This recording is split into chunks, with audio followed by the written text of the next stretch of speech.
नंदनंदन यशोदानंदन देवकी नंदन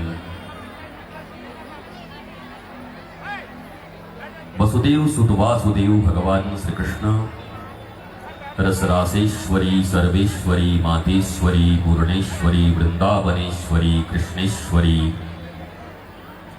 कृष्ण आराधिका कृष्ण प्रिया कृष्ण आराध्या कृष्ण प्राण वल्लभा वृषभानुजा कीर्ति कुमारी श्री राधा। जगत के समस्त संत भक्त गुरु सद्गुरु साधक सिद्ध सुजान सज्जन दुर्जन सबके भीतर समान रूप से व्याप्त भगवान श्री राधा कृष्ण श्री सीताराम और श्याम बाबा का दर्शन करते हुए आप सबको प्रणाम करता हूँ। सिया राम मैं सब जग जानी करहु प्रणाम जोरी जुग बानी। मेरे प्यारे भारतवासियों, एक बड़ी दिव्य अवसर पर आप सब यहां पर उपस्थित हो। पर ये रात अन्य शादी ब्याह और साधारण जागरण की रात बनकर न रह जाए। आए, सुना, नाचा, थके, गए, सोए, उठे तो सब गायब। फिर वही समस्याएं, फिर वही लोग, फिर वही जीवन की भाग दौड़, आपाधापी। कुछ मिला नहीं। केवल कुछ घंटों की जॉगिंग हो गई, जागे और जॉगिंग हो गई। भगवान श्याम का दरबार केवल आपके मनोरंजन के लिए नहीं है, बल्कि भगवान और गुरु का द्वार मनोमंथन के लिए है, जिससे सारे विष निकल जाएं और अमृत निकले, उसका हम पान कर सकें। इसके लिए हम उपस्थित हुए हैं। और अगर ये भाव है तो आना सार्थक होगा, और बाकी तो फिर आप समझते ही हो।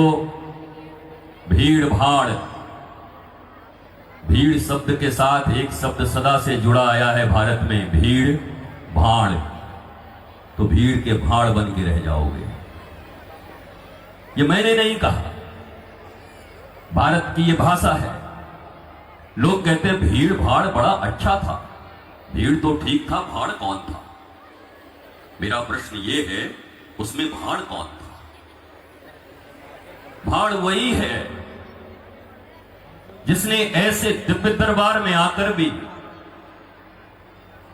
ज्ञानी, सुधी और श्रेष्ठ विद्वत जनों के मुखाम्भोज से प्रवाहित हो रही भागवत की भागीरथी कल कल कल्लोल वंदनी करते हुए तुम्हारे हृदय में अगर प्रविष्ट नहीं हुई तो एक रात और गई समझो। बस इतना ही अंतर है कि बेड पर सो रहे होते और यहां थोड़ा उछल कूद लोगे, थोड़े नाच लोगे। पर यह दरबार एक रात को नचाने के लिए नहीं है। यह भगवान श्याम का दरबार, धर्म का दरबार, आध्यात्म का दरबार और ये सनातन का दरबार। ऐसी ये रात्रि है जैसे अगर थोड़े से प्रबोध में होकर, समझ में होकर, ज्ञान चक्षु खोलकर बैठ गए तो मामला बन भी सकता है और नहीं मामला बिगड़ भी सकता है। ऐसे ही भीड़ में कितनों के मामले बिगड़ गए। जिंदगी के न इधर के रहे न उधर के रहे और कितनों के मामले बन गए। तुम किस लिए आए हो? तुम अगर बनाने आए हो और मामला बनेगा। ये बड़ा अच्छा लग रहा है यार, अगर न रहे लाइट तो। हाँ, बड़ा सुकून मिला, ऐसा लगा जैसे चंद्रमा की, वो देखो चंद्रमा वहां पर, कितनी प्यारी सी चंदा और प्यारी सी शीतलता आ रही है। हम कौन से बॉलीवुड के सेलिब्रिटी हैं कि हमको 500 लाइट्स की जरूरत है और पीछे से फिर कोई मेकअप की जरूरत है। हम तो ऐसे ही ज्ञान की चमक से चमकते रहेंगे, अपने गुरु के दिए ज्ञान की चमक से चमकते रहेंगे। भारत की सनातन संस्कृति के लोग एक्सटर्नल परिश्रम से नहीं चमकते। भारतीय सनातन संस्कृति में 5 वर्ष का ध्रुव, 5 वर्ष का प्रहलाद, 3 वर्ष की मीरा, 7 वर्ष के अलर्क, ऐसे ऐसे लोग।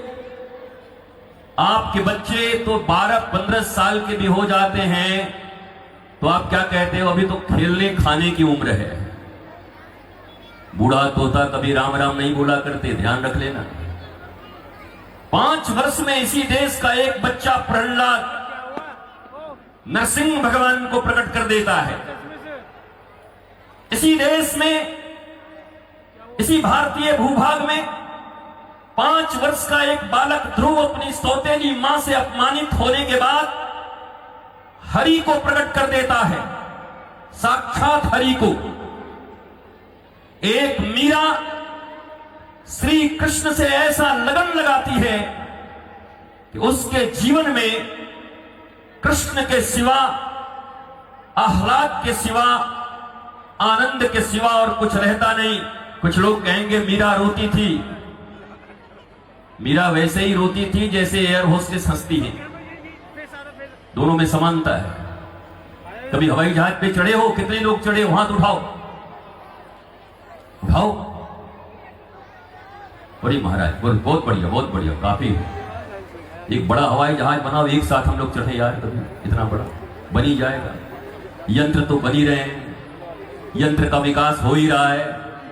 कहां वो जमाना रह गया कि हमारी दादी, हमारी नानी अब चक्की से आटे पीस करके, गेहूं पीस करके हमें खिलाएं, वो सिल लोढ़े से हम मसाले पीस करके और वो सब्जियां बनाएं।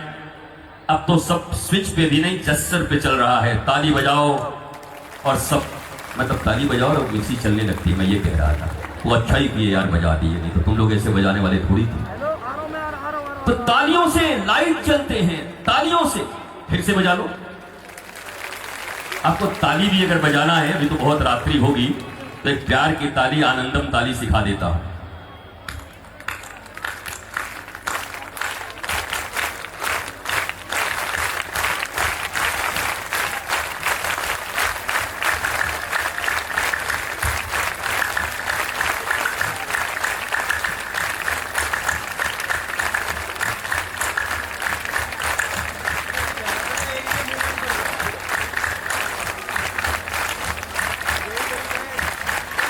इसे हम आनंदम ताली कहते हैं। श्री आनंदम धाम की ये ताली है। हमारी आपकी ताली भी तो बिहार और उत्तर प्रदेश के पूर्वांचल के कोई लोग बैठे हों और बीच में उनको थोड़ी तलब लग जाए सुरती की, और वो बना करके और ऐसे ऐसे 2 बार मारे तो सुनता कौन है? सब लोग तड़ातड़। कोई पूछे किस बात पर? बहुत बढ़िया बात बोला। क्या बोला? वो खैनी बना रहे थे, सूरती। इसलिए भीड़ और भाड़ की बात करता हूं मैं। कोई सुनता नहीं, कोई जागृत नहीं, किसी के भीतर अवेयरनेस नहीं। कान खुले हैं, आंखें खुली हैं, पर मन कहीं और है, दिल कहीं और लग रहा है। 1-2-3 घंटे के सिर्फ मनोरंजन के लिए हम यहां पर हैं। मैं फिर से हाथ जोड़ के जाता हूं, मुझे वृंदावन पहुंचना है। तो मैं आपको यही कह के जा रहा हूं कि ये जो भजन की संध्या है, इस भजन की संध्या को भज धातु, सेवा धातु, भजन सेवन, संस्कृत जो जानते हैं उनको ये समझना चाहिए। ये हमारी भाषा है, सबसे प्राचीन भाषा। इस दुनिया की सबसे पुअर लैंग्वेज अगर कोई है तो इंग्लिश है, अंग्रेजी। जिसके पास वर्ड्स ही नहीं, पर अपनी भाषा बड़ी प्यारी है। लंदन में बैठा अगर कोई अंग्रेज का बच्चा हिंदी न बोले तो उसके लिए वो शर्म का विषय नहीं होता, क्योंकि हिंदी उसकी भाषा नहीं है। और अंग्रेज हिंदी ठीक से बोलते भी कहां है? हे मैन, कहां जाता है, क्या खाता है, क्या खाता है, वो शुद्ध बोलते भी नहीं, क्योंकि उनकी भाषा नहीं है। लंदन में बैठा अगर लंदन का कोई बच्चा हिंदी नहीं बोलता तो उसके लिए शर्म का विषय नहीं है। अगर उसको अंग्रेजी ना आए तो वो शर्म का विषय है। वैसे ही भारत में बैठा कोई व्यक्ति अगर इंग्लिश नहीं बोलता तो ये शर्म का विषय नहीं है, बल्कि अपनी एनसीआर की भाषा ना आए तो ये शर्म का विषय है। अपनी हिंदी ना आए, अपना तमिल ना आए, अपना मलयालम ना आए, अपना बांग्ला उड़िया ना आए, अगर अपनी भाषा ना आए तो ये शर्मनाक विषय है। इंग्लिश ना आई ये शर्म का विषय नहीं है। केवल 7 से 8 कंट्रियों की भाषा इंग्लिश है।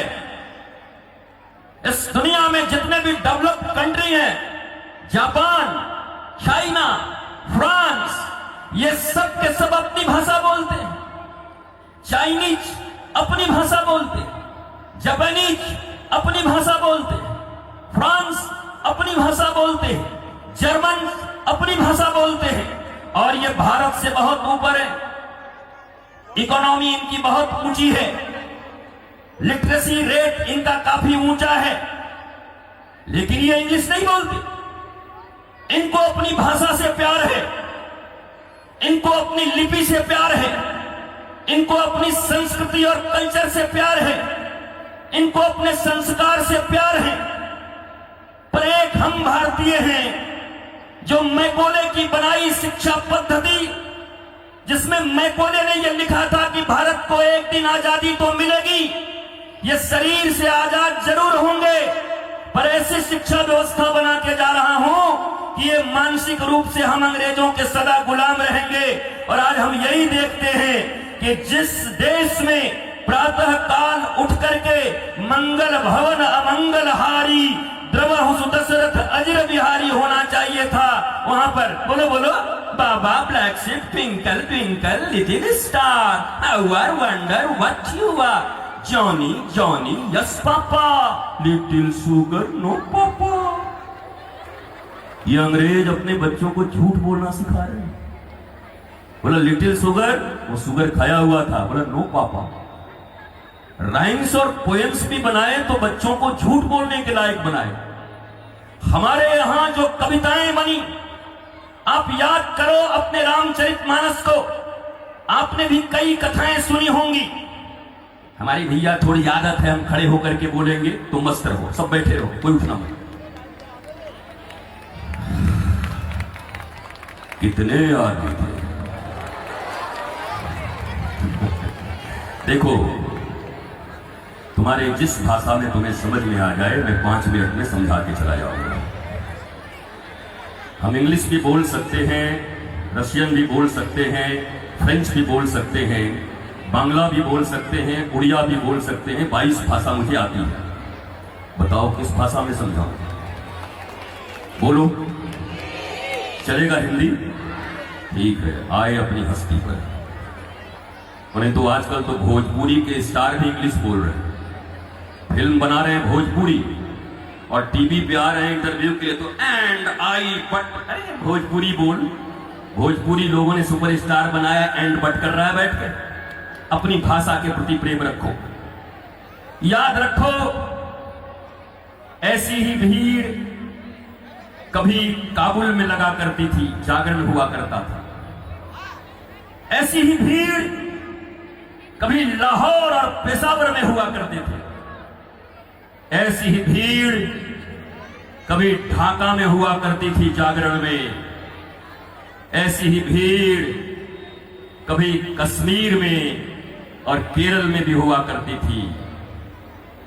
आज तो यहां भीड़ भाड़ है, पर अगर अपने बच्चों को संस्कार नहीं दिया, सनातन संस्कृति कोई कंजर्वेटिव संस्कृति नहीं है। ये संस्कृति कहती है सर्वे भवन्तु सुखिनः, सर्वे सन्तु निरामया, वसुधैव कुटुम्बकम, पूरी वसुधा को अपना परिवार मानने वाला इस पृथ्वी पर अगर कोई धर्म है और कोई संस्कृति है तो गर्व से हाथ उठाकर कहो हमारी सनातन संस्कृति है, जो पूरे पृथ्वी को अपना परिवार मानती है। क्या ये शर्म करने का विषय है?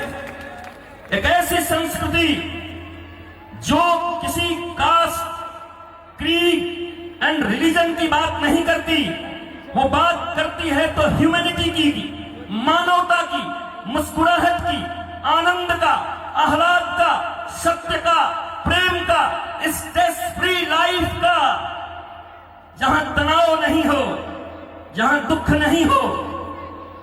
इस दुनिया की हालत क्या है? मोर देन 74% लोग, 74% से ज्यादा भारतीय मेंटल एंजाइटी के शिकार हैं। आरटीआई डालो, पत्रकार हो गए तो आरटीआई डालो। 74% से ज्यादा लोग मेंटल एंजाइटी के शिकार हैं। पूरी दुनिया में 88%, 88% लोग मेंटल एंजाइटी के शिकार हैं। और जो दुनिया का दादा देश कहलाता है डोनाल्ड ट्रंप का अमेरिका, वहां 90% लोग मेंटल एंजाइटी के शिकार हैं। 10 ही बचे हैं ठीक ठाक, बाकी 90 का मामला। तुम भी मत हंसो, 74 गए हो, 26 बचे हो। भारत जो कभी विश्व गुरु हुआ करता था, भारत जो दुनिया को तनाव मुक्त जीवन दिया करता था, इस भीड़ में बैठे कितने ऐसे माता पिता हैं जो अपने बच्चों के टेंशन और डिप्रेशन से परेशान हैं। इस भीड़ में बैठे हुए कितनी पत्नियां अपने पति के टेंशन और डिप्रेशन से परेशान हैं। इस भीड़ में बैठे कितने पति अपने पत्नी, अपने परिवार, रिश्तेदार, मित्र, नातेदार के डिप्रेशन और टेंशन से परेशान हैं। गोलियां पे गोलियां खा रहे हैं, दवाइयां पे दवाइयां खा रहे हैं, पर इनको पता नहीं कि मेडिकल साइंस में डिप्रेशन की कोई दवाई बनी ही नहीं है। जो दवाई बनी है उसमें अफीम मिला करके 70% अफीम होता है, केवल सुलाया जाता है, पर मन के विकारों को दूर करने का कोई दवाई नहीं बनी। भारतीय सनातन संस्कृति में गुरु से और शास्त्र से प्राप्त ज्ञान हमारे तनाव को और हमारे डिप्रेशन को दूर करने में ध्यान ही काफी है। ये केवल भारत दिया है पूरी दुनिया को, इसलिए सारी दुनिया पुनः भारत की तरफ आ रही है। हमारा वृंदावन अंग्रेजों से भरा हुआ है। 3 बजे सुबह अंग्रेज उठ जाते हैं और 15 किलोमीटर वृंदावन की परिक्रमा लगाते हैं। और हम जो वृंदावन के लोग हैं और जो बाहर से लोग आते हैं, दिल्ली चंडीगढ़ वाले, और रात को बिहारी जी के बाहर इतना कचौड़ा और इतना लस्सी ढकेल लेते हैं कि सुबह 10 बजे उठते हैं। मामा दर्शन का टाइम हो गया क्या? अंग्रेज 3 बजे सुबह उठकर ब्रह्म मुहूर्त में, ब्रह्म मुहूर्त के बारे में संस्कृति, सनातन संस्कृति, भारतीय ज्ञान और विज्ञान ने हमें बताया था। हम भूल गए और अंग्रेज पालन कर रहे हैं। हम भूल गए, अंग्रेज पालन कर रहे हैं। आज सब भारतीय तीर्थ स्थलों में विदेश के लोग ज्यादा हो गए हैं, क्योंकि उन्हें एक सुंदर जीवन पद्धति चाहिए, आनंदित जीवन पद्धति चाहिए। पर हम देसी मुर्गी बिलायती बोल, जहां सब कुछ था, उस भारत के प्रति, अपने संस्कृति के प्रति, अपने सनातन के प्रति हमें प्रेम नहीं हुआ। मैं वो झंडे और डंडे वाला सनातनी नहीं हूं। मैंने साइंस पढ़ी है, कई डॉक्टरेट की डिग्रियां हमारे पास रखी हुई हैं। डॉक्टर नितेश्वर नाम है हमारा। इसलिए तुम इतने नहीं पढ़े हो कि तुम्हारी पढ़ाई से मैं दब जाऊं। दूसरा बात है, तुम्हारे पास पैसे। मेरे गुरु ने मुझे इतनी संपत्ति दिया है कि अभी भारतवर्ष में सनातन संस्कृति, सनातन वैदिक धर्म, और चाहे वो कैम्ब्रिज हो, हार्वर्ड हो या ऑक्सफोर्ड विश्वविद्यालय हो, इन दोनों के शिक्षा पद्धति को मिश्रित करके दुनिया का सबसे बड़ा विश्वविद्यालय इस भारतवर्ष में सनातन विश्वविद्यालय बना रहा हूं। हमारे गुरु ने इतनी संपत्ति हमें दे रखी है। इसलिए तुम्हारे संपत्ति का कोई प्रभाव तो मेरे ऊपर पड़ने वाला है नहीं, तुम्हारे लिफाफों से ये बिकने वाला है नहीं, तुम्हारी पढ़ाइयों और दो चार अंग्रेजी की भाषा से रितेश्वर दबने वाला है नहीं, क्योंकि इनके गुरु ने उनको पढ़ाया भी है, संपत्ति भी दी है, समृद्धि भी दी है। और मैं आज आपको यही कहने आया हूं, ये जो यंग जनरेशन ये कहती आ गया एक बाबा दाढ़ी बढ़ा करके देखो बाबा लोगों का कोई काम नहीं है। आओ, अगर तुम physics, chemistry, geology, zoology, botany, mathematics अगर तुम ग्रेजुएट हो या ग्रेजुएशन के विद्यार्थी हो तो तुम्हें सुंदर ट्यूशन पढ़ा सकता हूं, तुम्हें 90% से ज्यादा नंबर मिलेगा। ये सारे सब्जेक्ट में तुम्हें पढ़ा सकता हूं। एकेडमिक क्वालिफिकेशन से इस संसार में आज तक बहुत कुछ बना नहीं है। केरला में 97% लिटरेसी है, शिक्षा की रेट। हम एक कार्यक्रम में साथ में थे, केरला के गवर्नर आरिफ मोहम्मद खान। हमने गवर्नर से पूछा, आरिफ मोहम्मद जी से, कि आपके केरला में 97% शिक्षा की रेट है, लिटरेसी की रेट है, लेकिन उसके साथ साथ एक दुर्भाग्य ये है कि केरला में सबसे ज्यादा वृद्धाश्रम है, ओल्ड एज होम। भारतवर्ष में सबसे ज्यादा कहां है? केरला में है, जहां 97% लोग लिटरेट हैं, शिक्षित हैं। इतने ज्यादा शिक्षित हो गए कि अपने माँ बाप और दादा दादी को घर में नहीं रखते हैं, बल्कि उन्हें वृद्धाश्रम भेज देते हैं। ऐसे शिक्षा का आचार डालोगे, आग लगाओगे ऐसी शिक्षा? क्या यही शिक्षा चाहते हो अपने बच्चे और बच्चियों के लिए? क्या यही मैकॉले की शिक्षा पद्धति से पढ़ा करके और छाती ऐसे फुला करके घूमते हो कि हमारा बच्चा शिक्षित हो गया? बिहार के बक्सर में एक आईएएस थे, Indian administrative service Pandey ji, Buxar जिले के डीएम। पूरे जिले के तनाव नियंत्रण का जिम्मा जिनके ऊपर था। घर में एक छोटी सी बात हो गई और अपने स्ट्रेस को हैंडल नहीं कर पाए, तनाव को हैंडल नहीं कर पाए, और इसी गाजियाबाद में आकर के ट्रेन के नीचे आत्महत्या कर लिया उन्होंने। आईएएस डीएम साहब, कमिश्नर साहब, डीएम साहब, नीट का टॉपर विद्यार्थी, भारत में जिसने नीट में टॉप किया, उसने अभी आत्महत्या कर लिया, सुसाइड। जिसने चार्टर्ड अकाउंटेंसी में टॉप के नंबर लाए, उसने भी सुसाइड कर लिया। ये रिश्ता क्या कहलाता है?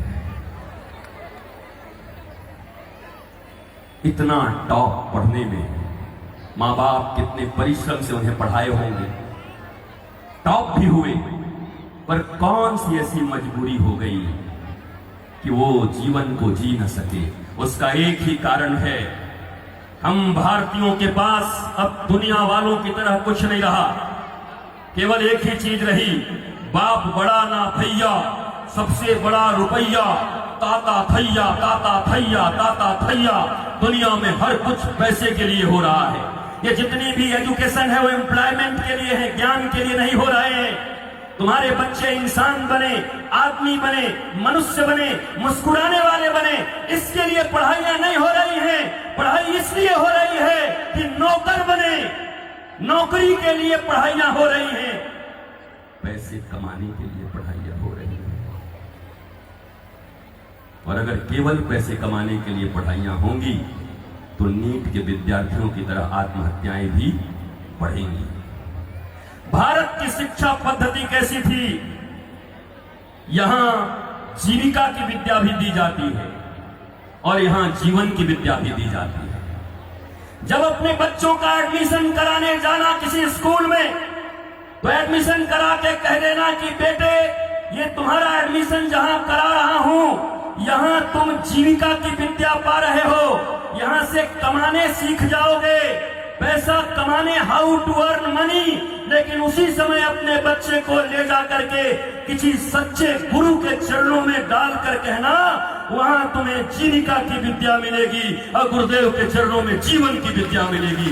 भारत जीविका और जीवन की विद्या को मानता था, इसलिए भारत में सुगुरु था। सोने की चिड़िया थी, सब था, थी, था, थी, था, है क्या? था सोने की चिड़िया, विश्वगुरु था, अब है क्या? क्यों नहीं? अरे भारत के लिए मत सोचो, तुम्हारे बिना भारत दुबला नहीं हुआ जा रहा। और धर्म की रक्षा की भी बात मत किया करो। जो मनुष्य दिन रात पैसे के पीछे, अहंकार के पीछे, अज्ञान के पीछे भागता हो, वो भारत की और सनातन की धर्म की बात करेगा।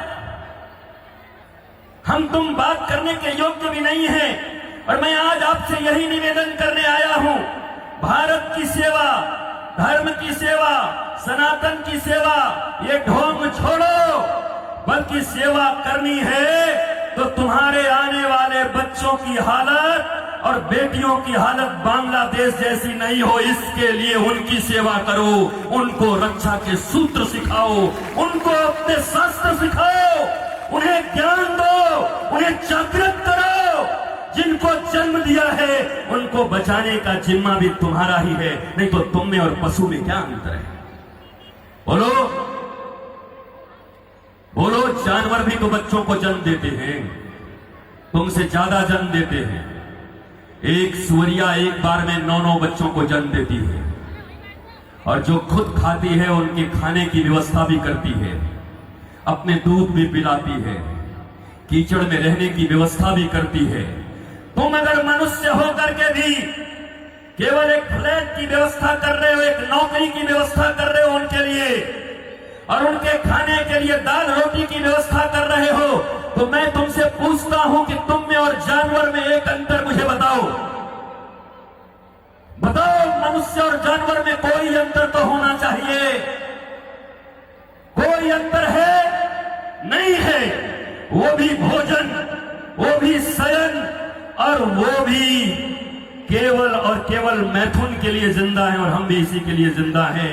हम इंसान हैं, हम मनुष्य हैं, और हम इसलिए जिंदा हैं कि हम जानवरों की तरह नहीं है। हमारे पास केवल बुद्धि नहीं है, हमारे पास विवेक भी है, जो नीर क्षीर, शाश्वत नश्वर, सत्य असत्य, धर्म अधर्म, न्याय और न्याय में विभेद कर सकती है। इसके लिए हम मनुष्य बने हैं, और ये मनुष्यता गंवाओ मत मेरी मैया। मैं आपसे ज्यादा कह रहा हूं क्योंकि आपकी संख्या ज्यादा है। हिरण्यकश्यपु जैसा असुर और उसका बेटा प्रहलाद जैसा भक्त, ये कैसे संभव हुआ? तुम कहते हो ना कि इसके पापा अच्छे नहीं, घर वाले अच्छे नहीं, बेटे पर असर पड़ गया। मैं पूछ रहा हूं, हिरण्यकश्यपु महाराक्षस था और कयाधु भी आसुरी थी, उनके घर में भगवान का भक्त प्रहलाद कैसे पैदा ले लिया? बोलो बोलो। क्योंकि आजकल के लोगों का एक ही, महाराज जी कलयुग है, कलयुग कह के इनके पास लाइसेंस हो गया सब गलत करने का। महाराज जी हम गृहस्थ हैं, दुनिया में डंडे मुंडे हमारे जैसे लोग प्राचीन काल से 1% सिर्फ ऐसे ऋषि रहे हैं जिन्होंने विवाह इत्यादि नहीं किया, नहीं तो 99% साधु संत भी गृहस्थ ही रहे हैं जिन्होंने भगवान को प्रकट कर दिया अपनी साधना से। क्या अंतर पड़ता है कि तुम गृहस्थ हो या तुम ब्रह्मचारी हो, साधु हो? गृहस्थी के नाम पर और कली काल के नाम पर आप कभी भी अन्याय का समर्थन मत करिए। उसी गृहस्थ के जीवन में राक्षसी के घर में प्रहलाद जैसा बेटा जन्म ले लेता है। किसकी कृपा से? मैया की बुद्धि शुद्ध हो गई, माता नारद जी के आश्रम में रही और नारद जी गर्भ के भीतर ही बच्चे को सत्संग कराते रहे। माँ सत्संग सुनती, वो सत्संग बच्चा भी सुनता, और माँ के गर्भ से ही सत्संग सुन करके राक्षस के घर में महाभगत प्रहलाद जैसा बेटा पैदा हो गया। ये श्याम बाबा का जागरण भी यही काम करेगा। इन माताओं के भीतर और आपके भीतर ऐसा शौर्य, ज्ञान, ओज, तेज पैदा करेगा। Knowledge is the key of success. Listen me carefully, knowledge is the key of success, nothing else. Be knowledgeful, ज्ञानी बनो, ज्ञानी। भीड़ में भागो मत, सोचो, विचार करो, तुम दुखी क्यों हो। जिस चीज से दुखी हो उस पर चिंतन करो, उसका ज्ञान प्राप्त करो, तब उससे मिटा सकते हो।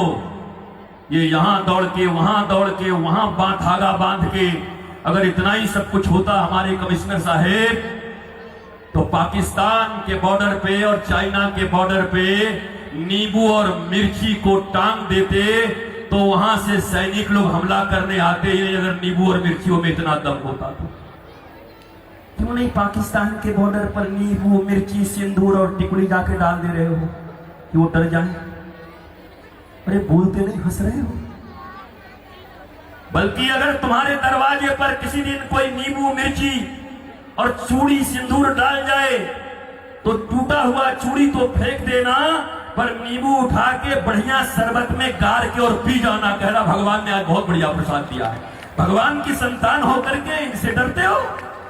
अरे जिनके पास हरे राम राम राम हरे हरे, हरे कृष्णा कृष्ण कृष्ण हरे हरे, ऐसे महामंत्र जिनके पास हो, वो नींबू और मिर्चियों से डरेंगे। मंत्र का अर्थ होता है जो मन को त्राण देता है, मन को मुक्ति देता है। तंत्र का अर्थ होता है सिस्टम, आपके शरीर का सिस्टम, जीवन का सिस्टम, समाज का सिस्टम। पहले मंत्र चलते थे, फिर तंत्र आया, फिर यंत्र आया। हर कुछ यंत्र से होने लगा। और बुरा मत मानिएगा, अब न मंत्र चल रहा, न तंत्र चल रहा और न यंत्र चल रहा, अब तो चारों तरफ षड्यंत्र चल रहा। जिसका षड्यंत्र उसी का बोलबाला है महाराज। षड्यंत्रों से समाज चल रही। मंत्र के अधीन होइए, तंत्र के अधीन होइए। मैं धीरे धीरे बैठने जा रहा हूं, मतलब अब समाप्त। आप चिंता मत करो, आपके और आपके श्याम बाबा के बीच मैं क्यों रहूंगा, क्योंकि हम तो आपको झकझोर रहे, हम तो आपको ऐसा कर रहे हैं कि आपको थोड़ी थोड़ी तीखी भी लग रही है। सदगुरु मेरा सूरमा तकी तकी मारे तीर, और लागे पर भागे नहीं, वाको नाम कबीर, वाको नाम फकीर। गुरु की वाणी अगर तीखी लगे तो समझ लो काम हो रहा है, और गुरु की वाणी भी केवल अच्छी लगे तो समझो चापलूसी हो रहा है। लिफाफे की डिमांड हो जाएगी थोड़ी देर में। तो कोई निर्भीक आदमी ही तुम्हें तुम्हारे भय से मुक्ति दिला सकता है। जो तुम्हारे आश्रय पर होगा वो तुम्हें क्या मुक्ति दिलाएगा। जो तुम्हारे बंधनों में बंधा होगा, तुम्हारे पैसों के अधीन होगा, वो क्या तुम्हें बता पाएगा। वो कैसे तुम्हारे जीवन में प्रकाश उत्पन्न करेगा।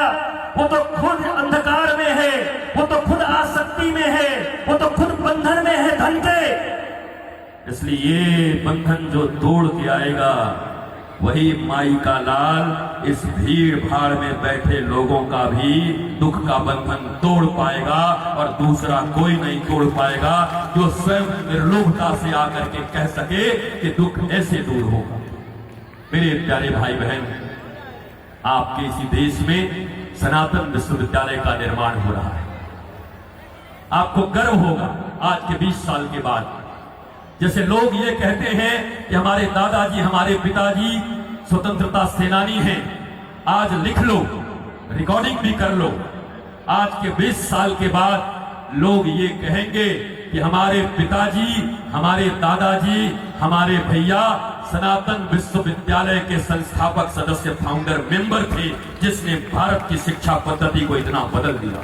ये होगा, बिना शिक्षा के कुछ नहीं होगा। पहले हम लोगों को लोग गाली देते थे, महाराज कमिश्नर साहिब हम लोगों को गाली देते थे कि बाबा लोग शिक्षा की बात नहीं करते। अब आज तो मैं तुम्हारे बीच केवल शिक्षा की बात करने आया हूं। और ध्यान रखो, फिर कहता हूं भारतवासियों, तुम्हारा तन चाहिए, तुम्हारा मन चाहिए, तुम्हारा जागरण चाहिए, यौवन चाहिए, धन नहीं चाहिए। तुम जगे रहो। भारत का सबसे बड़ा विश्वविद्यालय 3 साल के भीतर बन करके इसी मानस पटल पर तैयार होगा, जिस पर तुम्हें गर्व होगा कि दुनिया का सबसे बड़ा विश्वविद्यालय, कैम्ब्रिज और हार्वर्ड से भी बड़ा विश्वविद्यालय हमारे देश में। मैं सिर्फ जागृत करने आया। अब इसके बाद अच्छा अच्छा भजन गाना, आप लोग जितने भी लोग हो, आप गाना बढ़िया बढ़िया भजन, पर केवल गाड़ी मोटर वाला मत गाना, कुछ ज्ञान वाला भी गाना।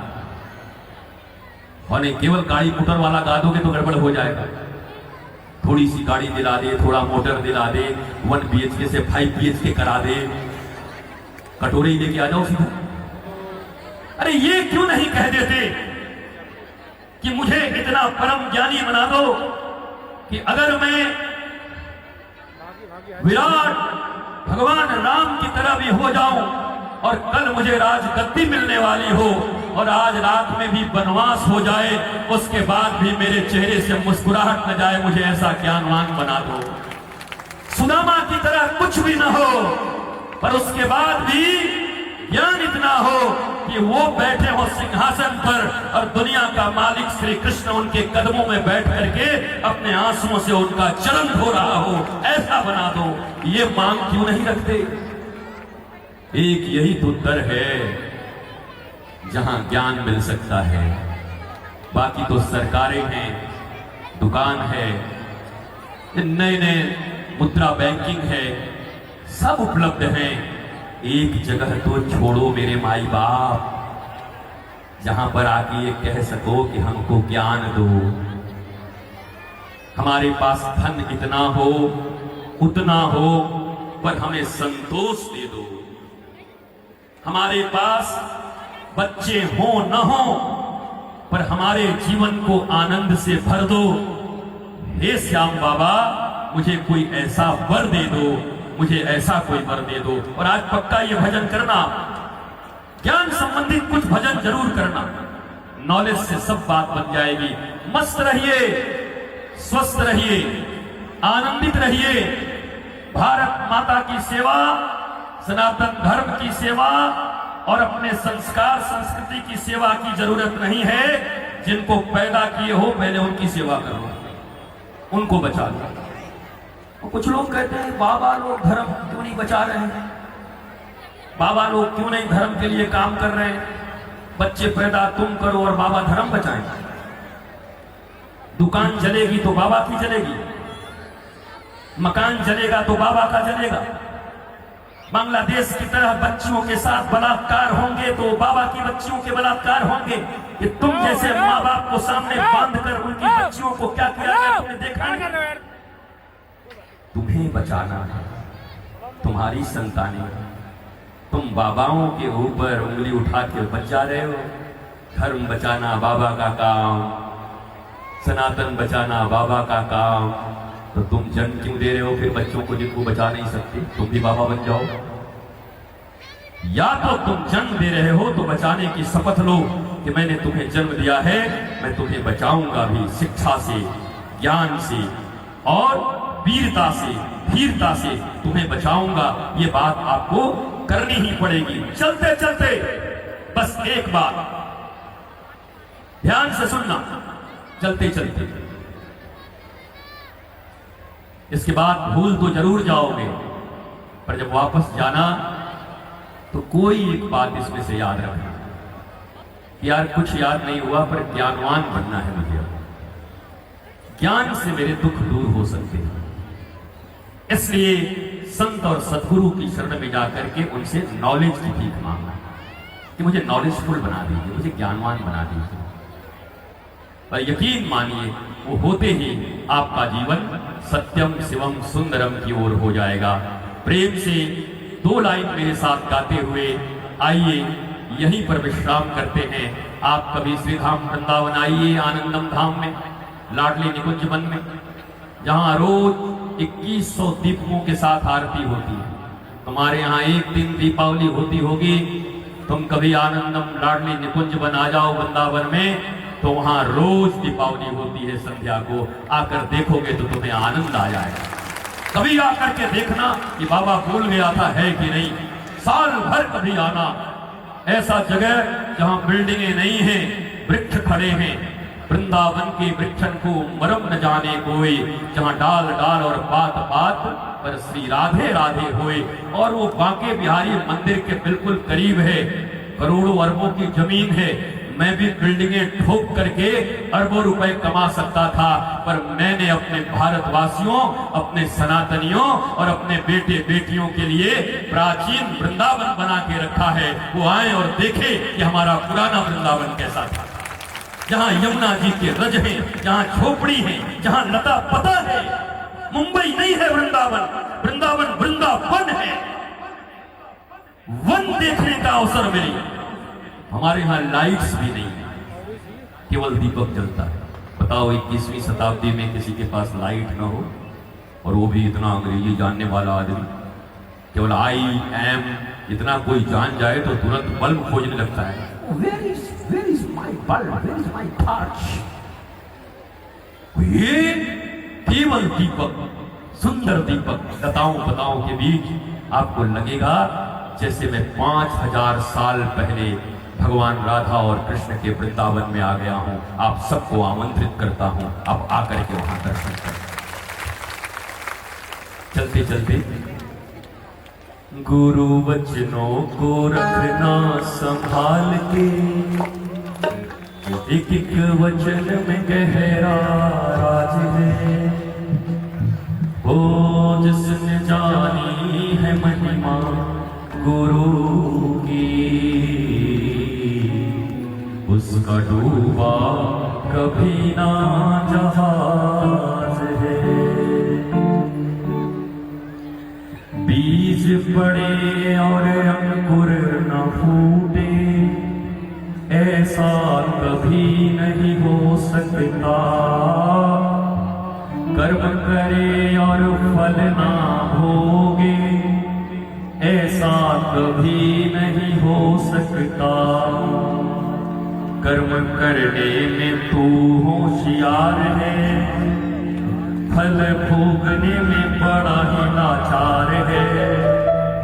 ओ जिसने जानी है महिमा गुरु की, उसका डूबा कभी ना जहाज है। दीप जले और अंधेरा मिटे ना, ऐसा कभी नहीं हो सकता। ज्ञान सुने और विवेक न जागे, ऐसा कभी नहीं हो सकता। जिसकी रोशनी से रोशन जवान है, मेरा गुरुवर भी कितना महान है। ओ जिसने जानी है महिमा गुरु की, उसका डूबा कभी ना जहाज है।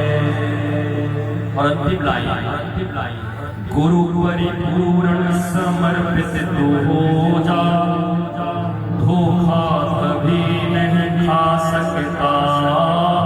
गुरु परिपूर्ण समर्पित तू हो जा, धोखा कभी नहीं खा सकता।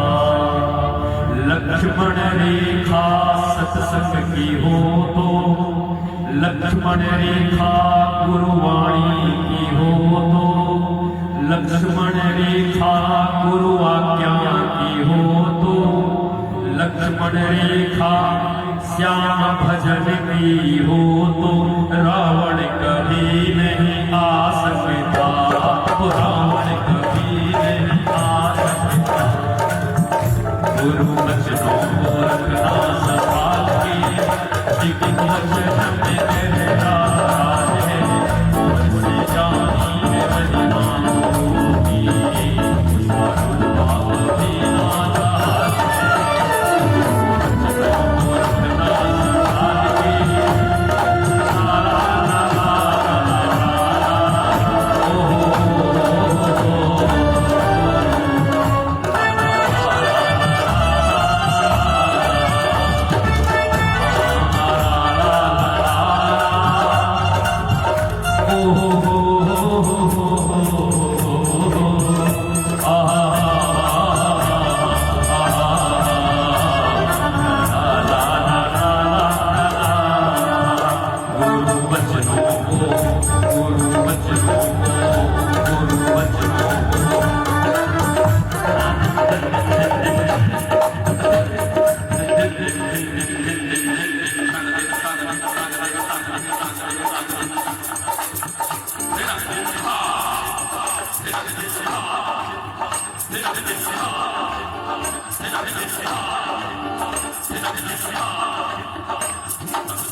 गाते हुए आइए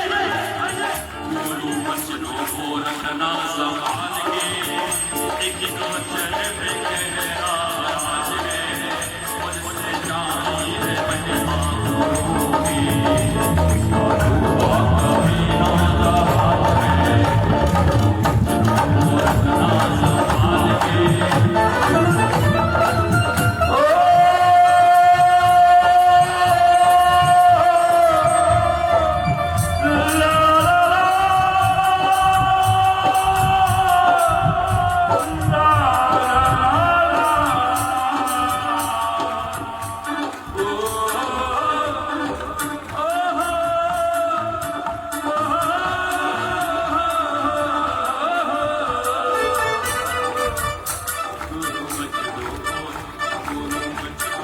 दोनों हाथ खोले।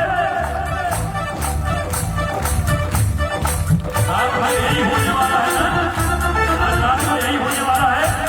तो अभी से थोड़ा अपना काम मैंने हल्का कर दिया है।